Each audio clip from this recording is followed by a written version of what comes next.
So hello everyone, this is Varsha and welcome back to Mastermind. तो guys, तुम्हारा यहाँ पर आईसीएसई क्लास 10 बोर्ड स्टूडेंट्स यहाँ पर जितने भी हैं, तुम लोगों का बोर्ड एग्जाम्स यहाँ पर 18 फेब से स्टार्ट है। और जितने भी आईएससी क्लास 12 के स्टूडेंट्स हैं, तुम लोगों का यहाँ पर 2025 बोर्ड एग्जाम्स 13 फेब से स्टार्ट है। तो अब यहाँ पर काफ़ी इंपॉर्टेंट है कि तुम्हें अच्छे तरीके से प्रिपरेशंस करना है। और गाइस, जैसे कि तुमने टाइटल में देखा, इस वीडियो के अंदर हम लोग डिस्कस करने वाले हैं कुछ इंपॉर्टेंट रूल्स एंड रेगुलेशंस जो कि तुम्हें यहाँ पर पता होना चाहिए एग्जाम्स देने से पहले। यहाँ पर जो है क्या क्या गाइडलाइंस रहता है काउंसिल का, कौन सा यहाँ पर पेन यूज़ करना चाहिए, ब्लू पेन करना चाहिए, ब्लैक पेन यूज़ करना चाहिए, प्लस तुम्हारा जो यहाँ पर जो तुम्हारा आंसर स्क्रिप्ट होता है, तुम्हें यहाँ पर बुकलेट मिलता है। रादर आंसर स्क्रिप्ट जो होता है वो तुम्हारा नॉर्मली स्कूल्स में जैसे तुम्हें मिलता है लूज शीट, वैसा नहीं होता, रादर बुकलेट के फॉर्म में होता है। तो तुम्हें उसको कैसे फिलअप करना है, सारा कुछ पूरा जितना भी चीज़ है तुम्हारा यूनिक आइडेंटिफिकेशन नंबर के रिगार्डिंग, प्लस यहाँ पर तुम्हारा अनफेयर मीन्स के बारे में हम लोग डिस्कस करेंगे। तो यहाँ पर सारा कुछ हम लोग जितना भी गाइडलाइंस है, जितना भी डायरेक्शंस टू द कैंडिडेट्स है, इंपॉर्टेंट रूल्स एंड रेगुलेशंस है, ये सारा चीज़ तुम्हें यहाँ पर एग्जाम से पहले जानना काफ़ी ज़्यादा इंपॉर्टेंट है। तो यहाँ पर तुम लोगों के लिए वीडियो होने वाला है काफ़ी ज़्यादा इंपॉर्टेंट, तो वीडियो को इन तक जरूर देखना। सारा गाइडलाइंस हम लोग यहाँ पर जो मेन चीज़ है वो चीज़ इस वीडियो के अंदर कवर करने वाले हैं। तो let's start with this video. तो गाइज, आई होप कि तुमने यहाँ पर ये पूरा पीडीएफ अच्छे से देखा होगा। जो भी रूल्स एंड रेगुलेशंस है, जो भी डायरेक्शंस टू कैंडिडेट्स है, गाइडलाइंस है, यूज ऑफ अनफेयर मीन्स है, सारा कुछ तुमने अच्छे से पढ़ा होगा। अब देखो यहाँ पर मैं तुम्हें समझा देती हूँ। फर्स्ट पॉइंट में क्या लिखा है, the Indian certificate of secondary education examination that is ICSE examination year 2025 results will be declared in the month of May 2025। तो तुम लोगों को एग्जाम देने से पहले एक डाउट हो सकता है कि तुम्हारा रिजल्ट कब आएगा। तो तुम्हारा यहाँ पर मई में रिजल्ट आता है। जनरली हर बार तुम्हारा मई में ही यहाँ पर रिजल्ट आता है। तो तुम्हारा यहाँ पर 2025 में मई में तुम्हारा रिजल्ट आएगा। और अभी फरवरी 18 से तुम्हारा एग्जाम स्टार्ट है। और आईएससी के लिए तुम्हारा यहाँ पर एग्जाम्स 13 फेब से स्टार्ट है। Second thing which is very important here, the result will not be available from the office of CISE. The results will be made available to on the official website of the CISE. Now since you are new, class 10 के जितने भी students हैं, तुम लोगों ने कभी यहाँ पर बोर्ड लेवल का एग्जाम नहीं दिया, तो मैं तुम्हें यहाँ पर ये बता दूं, ये क्लियर कर दूं कि तुम्हारा जो कि बोर्ड एग्जाम्स का रिजल्ट आता है वो सबसे पहले ऑनलाइन डिक्लेयर होता है। और काउंसिल के ऑफिशियल साइट में तुम्हें यहाँ पर जाकर तुम्हें अपना UID एंड इंडेक्स नंबर, जो तुम्हारा यूनिक आइडेंटिफिकेशन नंबर रहता है, UID एंड इंडेक्स नंबर, उसको तुम्हें यहाँ पर फिलअप कर जो कि तुम्हारे एडमिट कार्ड के अंदर ये नंबर्स प्रोवाइडेड रहता है, तो तुम्हें यहाँ पर उसको फिलअप करके ऑनलाइन रिजल्ट चेक करना पड़ता है। और बाद में तुम्हारे स्कूल की तरफ से तुम्हें यहाँ पर मिलने वाला है। तो ये चीज़ क्लियर हो गया। उसके बाद यहाँ पर देखो कुछ इंपॉर्टेंट चीज लिखा हुआ है। It may be noted that all the candidates appearing for the examination along with the supervisory staff present in the examination hall और room will be under CCTV camera surveillance during the examination. So please do not cheat और please do not look here and there, because यहाँ पर जो होता है तुम्हारा 2 supervising examiner रहता है, एक सुपरवाइजिंग एग्जामिनर और एक इन्विजिलेटर रहता है। तो वो तुम लोगों को यहाँ पर अच्छे से देखते रहते हैं। तो तुम यहाँ पर कुछ भी नहीं कर सकते। तुम्हें यहाँ पर जो है काफ़ी दूर दूर करके भी बैठाया जाता है। तो तुम्हें यहाँ पर कुछ भी ऐसा वैसा काम नहीं करना है जिस वजह से तुम्हारा यहाँ पर एग्जाम का पेपर कैंसिल हो जाए या फिर तुम्हें यहाँ पर डांट पड़े। तो ये चीज़ ध्यान में रखना। अब यहाँ पर हम लोग स्टार्ट करते हैं डायरेक्शंस टू द कैंडिडेट्स। तो यहाँ पर जो फर्स्ट पॉइंट है इसमें क्या लिखा है, be seated in the exam hall और room 30 minutes before the time fixed for the start of the examination in the subject. Absolute punctuality is essential. तो यहाँ पर जो है काफ़ी बार हो सकता है कि तुम लोग अगर यहाँ पर स्कूल भी जाते हो तो तुम लोग स्कूल हो सकता है कि लेट जाओ, लेकिन अभी यहाँ पर एग्जाम्स के टाइम तुम्हें यहाँ पर काफ़ी इंपॉर्टेंट है कि 30 मिनट्स पहले ही तुम्हें यहाँ पर पहुँच जाना एग्जाम हॉल में, नहीं तो तुम्हारा यहाँ पर लेट हो जाएगा। यहाँ पर जबकि तुम्हारा क्वेश्चन पेपर एंड ऑल मिलता है उससे पहले यहाँ पर 30 मिनट्स लिखा है, ऐसे 15 मिनट्स पहले ही तुम्हें यहाँ पर एग्जाम हॉल में बैठा दिया जाता है। तो ये चीज़ काफ़ी इंपॉर्टेंट है कि तुम्हें यहाँ पर पंचुअल रहना है, लेट नहीं होना है, नहीं तो तुम्हारा यहाँ पर पेपर जो है डेफिनेटली लेट हो जाएगा, राइट। तुम लोग यहाँ पर कंप्लीट नहीं कर पाओगे और ऊपर से यहाँ पर तुम लोगों को अलग यहाँ पर क्वेश्चन पेपर देने में भी यहाँ पर वो लोग जल्दी नहीं देंगे। तो इसलिए यहाँ पर काफ़ी इंपॉर्टेंट है कि तुम्हें क्या करना है। एग्जाम है, बोर्ड एग्जाम में एक्स्ट्रा टाइम बिल्कुल भी नहीं मिलता है guys. As soon as the bell rings, तुम्हारा जबकि एग्जाम एंड होने का टाइम खत्म होता है, मान लो 11 बजे से तुम्हारा एग्जाम स्टार्ट है, राइट। क्लास 10 स्टूडेंट्स के लिए 11 AM से स्टार्ट होता है। तो तुम्हारा यहाँ पर मान लो कि हिस्ट्री का पेपर है या ज्योग्राफी का पेपर है तो 2 आवर्स का होता है। तो तुम्हारा एग्जैक्टली एट 1 AM तुम लोगों का यहाँ पर जो पेपर है वो स्नैच हो जाएगा। तुम्हें यहाँ पर राइटिंग टाइम खत्म हो जाएगा। Invigilator and the supervising examiner they will tell you pens down and they will snatch your paper. तो तुम यहाँ पर डेफिनेटली एक्स्ट्रा टाइम तुम्हें नहीं मिलेगा बोर्ड एग्जाम्स में। तो तुम्हें अच्छे तरीके से यहाँ पर क्या है, टाइम मैनेजमेंट भी करना है और टाइम से यहाँ पर एग्जामिनेशन हॉल में, एग्जाम सेंटर में पहुंच जाना है। ये चीज़ काफ़ी इंपॉर्टेंट है। Coming to the second point, you are not allowed to leave the exam hall or room room before the conclusion of the paper. So once you have started, you have completed the paper, अगर यहाँ पर time बचा भी हुआ है तो तुम यहाँ पर एग्जाम हॉल नहीं छोड़ सकते. You can only leave the examination hall after the bell rings. और तुम्हारा यहाँ पर जो टाइमिंग है एग्जाम का, सपोज 3 आवर्स का पेपर है मैथ्स का, तो तुम्हारे यहाँ पर पूरा का पूरा 3 आवर्स कंप्लीट होगा, तभी तुम लोग एग्जाम हॉल छोड़कर जा सकते हो घर. तो ये चीज़ काफ़ी इंपॉर्टेंट है. नेक्स्ट है point number 3. If an examination paper for which you are not entered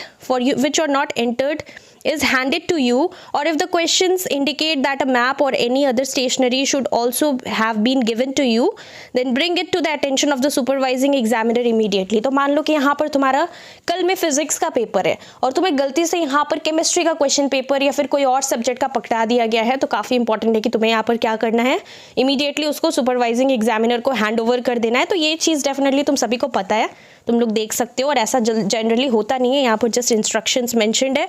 next है number 4. Read carefully any general directions that may be given on the first page of a question paper example regarding the number of questions that should be attempted etc. तो यहाँ पर question paper बहुत अच्छे से read करना है, जो कि तुम्हारा टॉप फर्स्ट पेज रहता है क्वेश्चन पेपर का. उसमें यहाँ पर सारा लिखा रहता है कि तुम्हें यहाँ पर कितना क्वेश्चंस अटेम्प्ट करना है. सेक्शन ए से कंपलसरी रहता है सब कुछ करना जनरली. सेक्शन बी से तुम्हें एनी 4 सेट्स करना पड़ता है. तो यहाँ पर तुम्हें extra number of questions attempt नहीं करना है. काफ़ी लोग यहाँ पर, इवन टीचर्स को भी मैंने देखा है, यहाँ पर कुछ लोग बोलते हैं, स्कूल के टीचर्स या फिर यहाँ पर यूट्यूब पर भी काफ़ी लोग यहाँ पर बोलते हैं कि तुम्हें यहाँ पर 4 सेट सेक्शन बी से करना होता है. ऐसे यहाँ पर काफ़ी लोग बताते हैं कि तुम्हें यहाँ पर 5 सेट्स करना चाहिए, एक एक्स्ट्रा सेट अटेम्प्ट करना चाहिए. But this is definitely I will not recommend this. मैंने यहाँ पर काफ़ी बार पहले भी बोला है कि तुम्हें यहाँ पर एक्स्ट्रा क्वेश्चन नहीं करना है. Please do not attempt an extra question in the board exam, because यहाँ पर अगर तुम लोग ऐसा करते हो तो तुम्हारे यहाँ पर जो है सारा कुछ, टीचर्स के पास इतना टाइम नहीं होता कि सब लोग रीड करें, और तुम्हारा भी यहाँ पर टाइम चला जाएगा. तो तुम्हें यहाँ पर जस्ट जितना रिक्वायर्ड है, the number of questions that is required, you need to do that much only. Please do not attempt any extra questions. Next हम लोग आगे बढ़ते हैं. यहाँ पर लिखा हुआ है 5th पॉइंट में, you are advised to answer only that number of questions as mentioned in the question paper. Same ही चीज़ लिखा हुआ है जो कि अभी हमने डिस्कस किया. नेक्स्ट यहाँ पर क्या लिखा है, number 6 point, right your UID, that is unique identification number, index number and subject on the top sheet of the main answer booklet clearly in the space provided. तो तुम्हें सब कुछ अच्छे से लिखना है. डेफिनेटली तुम्हारा OMR शीट रहता है, तो वहाँ पर तुम्हें यहाँ पर गोल गोल करना पड़ता है, जहाँ जहाँ पर रहता है तुम्हें फिल करना पड़ता है, डॉट डॉट को यहाँ पर फिल करना पड़ता है. तो अच्छे से तुम्हें ये सारा चीज़ को करना है. नेक्स्ट यहाँ पर लिखा हुआ है number 7, all entries on the answer booklet should be made in black और ब्लू इंक ओनली. मतलब तुम्हें यहाँ पर क्या करना है, सारा कुछ या तो ब्लू पेन या फिर ब्लैक पेन से ही करना है. अब देखो, हो सकता है कि आगे हम लोग जब रीड करेंगे इंस्ट्रक्शंस, तो उसमें हो सकता है कहीं पर लिखा रहे कि तुम्हें ब्लू और ब्लैक पेन, तुम लोग दोनों इंक पेन यूज़ कर सकते हो, पर ऐसा नहीं है. तुम लोग यहाँ पर ब्लैक पेन भी यूज़, मतलब बॉल पेन भी यूज़ कर सकते हो, जेल पेन भी यूज़ कर सकते हो, एज पर योर चॉइस. ऐसा कुछ नहीं होता कि तुम्हें यहाँ पर इंक पेन ही यूज़ करना है. तुम लोग यहाँ पर डेफिनेटली बॉल पेन भी यूज़ कर सकते हो. अब यहाँ पर नेक्स्ट यहाँ पर लिखा हुआ है तुम्हारा 8th point, on the top sheet of the main answer booklet you are required to put your signature. तो एक स्पेस दिया रहता है नीचे में, तुम्हारा यहाँ पर फोटो भी साइड में रहता है और तुम्हें यहाँ पर जो होता है सिग्नेचर करना पड़ता है. तो अच्छे से इसके बॉक्स के अंदर ही सिग्नेचर करना है. वही चीज़ बोला गया, इधर उधर तुम्हें स्क्रिबल नहीं करना है. Not scribble anywhere on the top sheet. तो कहीं पर भी इधर उधर तुम्हें पेन का मार्क नहीं लगाना है. बहुत नीट एंड टाइडी रखना है. फर्स्ट पेज बहुत ज़्यादा इंपॉर्टेंट होता है, तो इसीलिए तुम्हें यहाँ पर करना है ये सारा चीज़ को फॉलो. नेक्स्ट है तुम्हारा 9th पॉइंट. 9th पॉइंट में बेसिकली क्या बोला है कि तुम्हारा जो कि ऐसे करके आंसर बुकलेट होता है, तो तुम्हारा यहाँ पर इस साइड भी तुम्हें लिखना है, इस साइड भी लिखना है. ऐसा नहीं कि तुम यहाँ पर सिर्फ एक ही साइड लिखोगे, एक साइड ब्लैंक कर दोगे, दूसरा साइड. तुम्हें यहाँ पर दोनों साइड्स लिखना है. यहाँ पर लिखा हुआ है, right on both sides of each sheet of the answer booklet unless the rubric of the question paper prohibits this.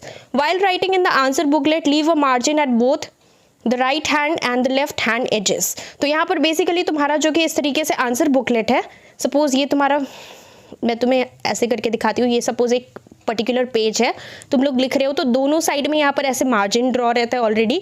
तुम्हें ये मार्जिन में कुछ भी नहीं करना है, इस तरफ का और इस तरफ का तुम्हें यहाँ पर सेंटर में लिखना है.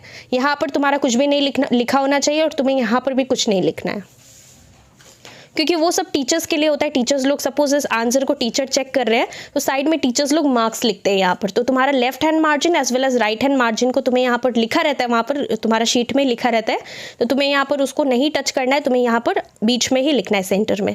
तो ये चीज़ इंपॉर्टेंट है. उसके बाद हम लोग आगे बढ़ते हैं. नेक्स्ट क्या लिखा हुआ है तुम्हारा, यहाँ पर लिखा हुआ है, do not copy the question.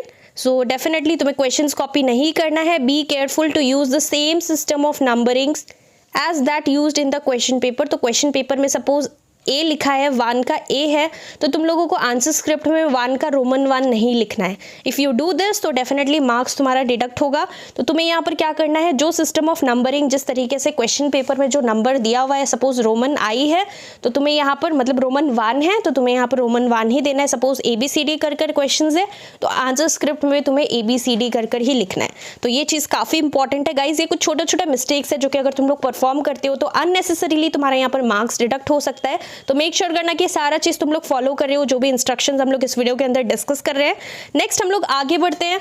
11th point है leave a line after answering each question. मतलब तुम जितना भी आंसर कर रहे हो क्वेश्चन, मान लो एक ही क्वेश्चन के अंदर एक क्वेश्चन है क्वेश्चन मार्क, फिर इसी में दूसरा भी क्वेश्चन है फिर क्वेश्चन मार्क है। मतलब एक क्वेश्चन के अंदर अगर 2 क्वेश्चन लिखा है तो तुम लोग जब उसको आंसर कर रहे हो तो फर्स्ट क्वेश्चन अटेम्प्ट करने के बाद फर्स्ट क्वेश्चन में ही 2 क्वेश्चन है तो तुम लोग एक का आंसर तुम लोगों ने लिख लिया। सपोज यहाँ पर खत्म हुआ, अब तुम्हें यहाँ पर कुछ नहीं लिखना है, तुम्हें यहाँ पर नहीं लिखना है, एक लाइन लीव करके तुम्हें यहाँ से लिखना है। तो मतलब सेपरेटली लिखना है दोनों का आंसर, ऐसा नहीं कि तुम मर्ज करके लिख दे रहे हो। ऐसे टीचर्स को भी प्रॉब्लम होता है करेक्ट करने में तुम्हारा paper.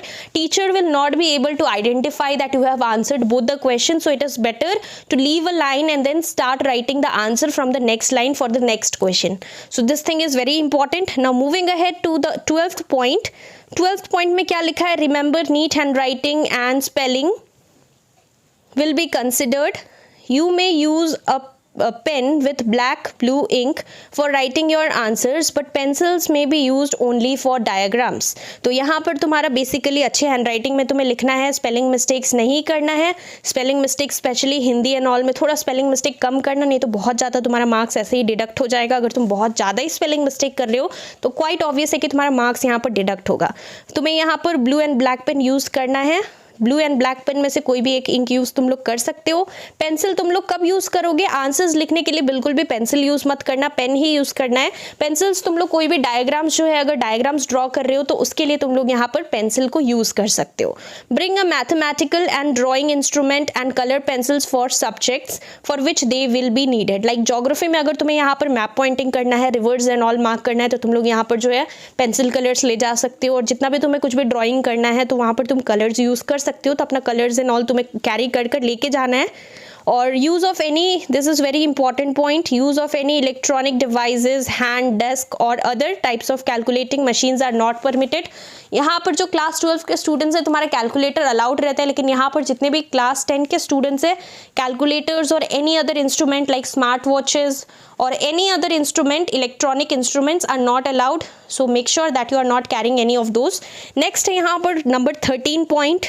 In addition to the time indicated in the timetable for writing the paper, 15 minutes time is given for reading the question paper. So particularly देखो यहाँ पर बोला गया है कि तुम्हारा 11 AM से एग्जाम स्टार्ट होगा, लेकिन तुम्हें 30 मिनट्स पहले क्यों प्रेजेंट रहने के लिए बताया गया है, बिकॉज यहाँ पर तुम्हारा जो 10:45 है, 10:45 में ही तुम्हें क्वेश्चन पेपर मिल जाता है। तो यहाँ पर तुम्हें क्या करना है, 10:30 तक पहुंच जाना है एग्जाम स्कूल प्रेमिसेस में, तुम्हें यहाँ पर एग्जाम हॉल में पहुंच जाना है, बिकॉज 10:45 AM में तुम्हारा क्वेश्चन पेपर तुम्हें मिल जाता है। और 11 AM is the writing time, जबकि तुम्हें यहाँ पर बेल बजता है 15 मिनट्स के बाद after the distribution of the question paper. तब तुम लोग 11 AM से स्टार्ट करते हो, 11 बजे से लिखना राइटिंग टाइम है, लेकिन 10:45 में ही तुम्हें क्वेश्चन पेपर मिल जाते हैं। और 15 मिनट्स का टाइम इंटरवल जो रहता है, इन दोनों के बीच में जो गैप है वो तुम्हारा क्वेश्चन पेपर रीड करने के लिए होता है।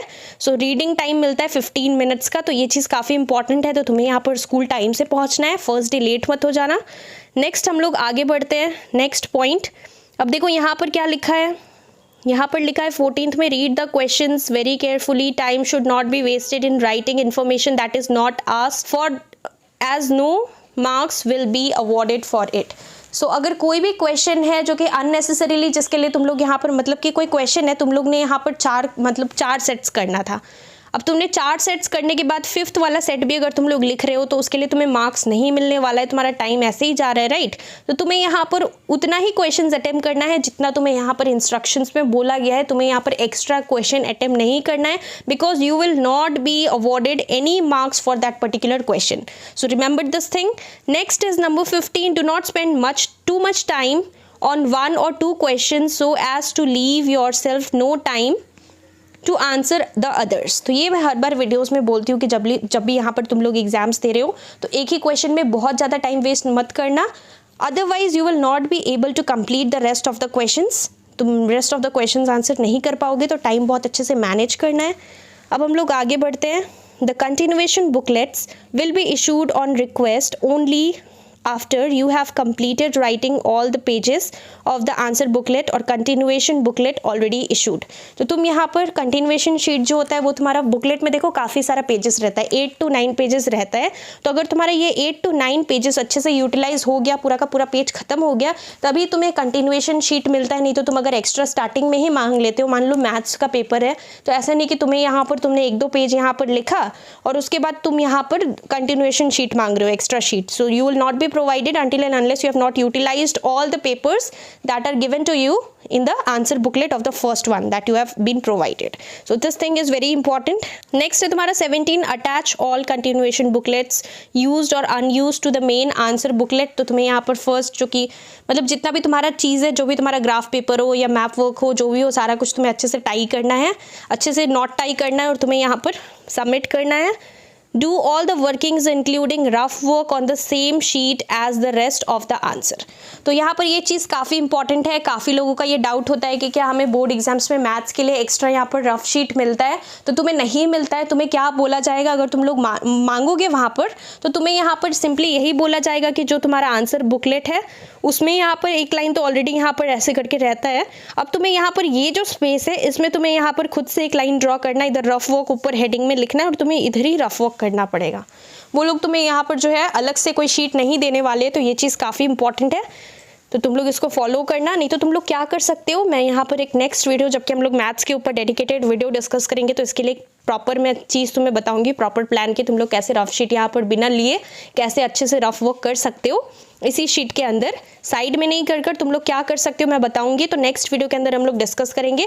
अभी फिलहाल let's see what is written. Point number यहाँ पर 19 है, when the time allotted for writing the examination has concluded arrange your answer scripts in a sequential order, the first page at the top etcetera. See that the main answer booklet, continuation booklet, graph, map have your correct UID, unique identification number, index number and subject paper written on them. Fasten them together at the left hand top corner and hand them over unfolded. तो ये चीज़ वही सारा चीज़ है कि तुम्हारा जो है सारा कुछ तुम जो भी लिख रहे हो, जितना भी पेपर ले रहे हो, सारा कुछ को अच्छे से मैप वर्क हो, चाहे तुम्हारा ग्राफ पेपर हो, सारा कुछ अच्छे से तुम्हें अरेंज कर सीक्वेंशियल ऑर्डर में टाई कर देना है। अब यहाँ पर गाइस तुम लोग नीचे देख सकते हो कि कुछ यूज़ ऑफ अनफेयर मीन्स है, तो ये तुम्हें मैं शॉर्ट में बता देती हूँ। काफ़ी कुछ यहाँ पर लिखा है। यहाँ पर सिंपली यही बोला गया है कि तुम एग्जाम जो दे रहे हो ऑनेस्टली एग्जाम्स देना है। If you are found cheating, if you are found looking here and there और using any kind of unfair means in the examination, तो तुम्हें यहाँ पर तुम्हारा जो रिजल्ट है वो कैंसिल हो जाएगा। तुम्हारा जो होल पेपर है उस पर्टिकुलर सब्जेक्ट का, जिसमें कि तुम लोग यहाँ पर इधर उधर देख रहे हो, चीटिंग कर रहे हो या फिर तुमने यहाँ पर कोई चीट्स कैरी किया है, तो तुम्हारा जो पेपर है उस पर्टिकुलर सब्जेक्ट का वो यहाँ पर कैंसिल हो जाएगा। You will not be allowed to write the answers, you will not be allowed to give the exam for that particular subject and तुम्हारा पेपर कैंसिल हो जाएगा। तो तुम्हें यहाँ पर क्या करना है, ऑनेस्टली एग्जाम्स देना है, तुम्हें इधर उधर नहीं देखना है और खुद का एग्जाम खुद के दम पे देना है। अच्छे से प्रिपेयर करना है, अच्छे से पढ़ के जाना है। Be fully prepared, don't look here and there and please do not get involve in any kind of unfair means, और अच्छे से एग्जाम देना है। तो आई होप कि तुम्हें यहाँ पर अच्छे तरीके से सारा गाइडलाइंस जो है समझ में आ चुका होगा। ये सारा कुछ यहाँ पर डेफिनेटली काफ़ी इंपॉर्टेंट पॉइंट्स था, जो मेजर पॉइंट्स था मैंने अच्छे से यहाँ पर एक्सप्लेन कर दिया इस वीडियो के अंदर। बिकॉज काफ़ी लोग लास्ट वीडियो में काफ़ी लोगों को कन्फ्यूजन था, काफ़ी लोगों को डाउट्स था, काफ़ी लोग बहुत सारे स्टूडेंट्स अलग अलग चीज़ पूछ रहे थे, तो मैंने सारा कुछ यहाँ पर आई होप कि क्लियर कर दिया। बिसाइड्स दिस जो भी हमने डिस्कस किया, इसके अलावा अगर तुम्हारा कुछ भी क्वेश्चन है जो कि या फिर कोई पॉइंट है ऐसा जो कि तुम्हें समझ में नहीं आया, तो तुम लोग डेफिनेटली कॉमेंट कर मेरे को कॉमेंट सेक्शन में पूछ सकते हो। I try to answer all your queries. So that's all for this video. Time बहुत ही लिमिटेड है, अच्छे तरीके से बोर्ड एग्जाम्स का यहाँ पर प्रिपरेशन करना स्टार्ट कर दो। You have approximately around 2.5 months left, और ये मैं तुम्हें ज़्यादा से ज़्यादा बता रही हूँ, मैक्सिमम पूरा जोड़कर बता रही हूँ। तो अच्छे से यहाँ पर प्रिपरेशंस करो, don't waste your time, study smartly और प्रिपरेशंस अच्छे से करना। So that's all for this video guys, thank you so much for watching.